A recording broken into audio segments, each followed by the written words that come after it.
আমরা যদি এই সরকারের ৩ মাসের সাথে অন্তর্বর্তীকালীন সরকারের ৩ মাস আমরা একটু মিলিয়ে দেখি, সেক্ষেত্রে আসলে মানে কোন সরকার বেশি অর্জন করেছে।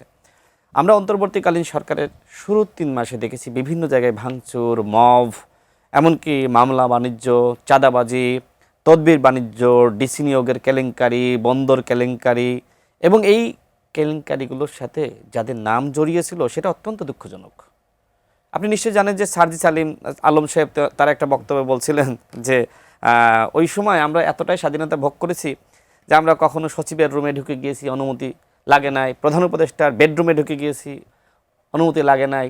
তার মানে এই যে বিশৃঙ্খলা অন্তর্বর্তীকালীন সরকারের সময়ে ৩ মাসে এত বিশৃঙ্খলা আপনি কোথাও দেখাতে পারবেন না, কোনো রাষ্ট্রে না, বাংলাদেশেও না। মানে অন্তর্বর্তীকালীন সরকারের সময় যা হয়েছে।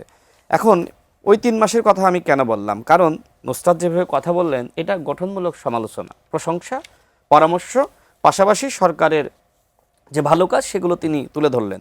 তাদের অন্যান্য নেতৃবৃন্দ এইভাবে আসলে এই কাজগুলো করে না। যারা নতুন রাজনীতি করে আমরা তাদের কাছ থেকে ঠিক এমনটাই প্রত্যাশা করি যে সরকার যদি ভুল করে আপনি সেটা শুধরে দেন এবং সমালোচনা করেন, কারণ গণতান্ত্রিক রাষ্ট্রে আপনাকে তো সমালোচনা করতে হবে।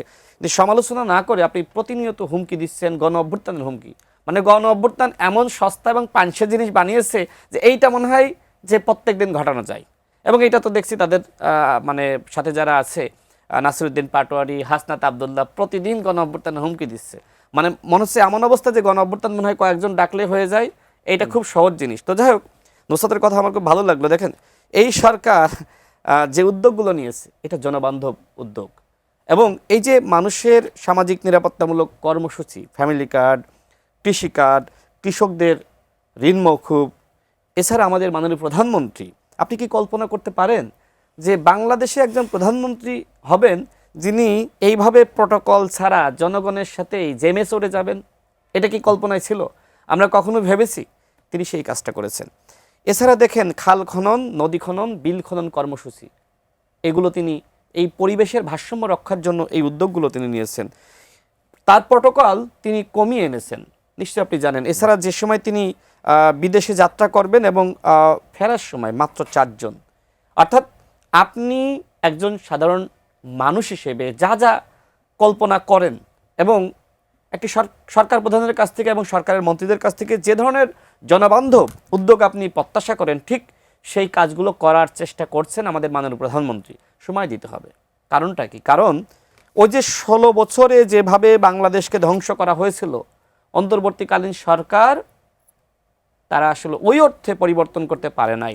যদি 18 মাসে পরিবর্তন এই রাষ্ট্রের অনেকটা তারা করতে পারতেন, সেক্ষেত্রে বিএনপি সরকার ক্ষমতায় আসার পরপরই অনেক চমক আরও বেশি দেখাতে পারতেন।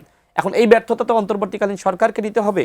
এই যে আপনার 16 বছর এবং 18 মাস, সেই সময় যে পরিমাণ ঋণ নেওয়া হয়েছে, সেই ঋণের বকেয়া কিন্তু এই সরকারকে পরিশোধ করতে হচ্ছে, যেটা আমাদের অর্থমন্ত্রী বললেন যে ইতিমধ্যে 50,000 কোটি টাকা বকেয়া পরিশোধ করা হয়েছে।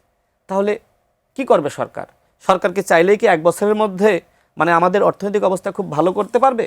পারবে না, একটু সময় দিতে হবে।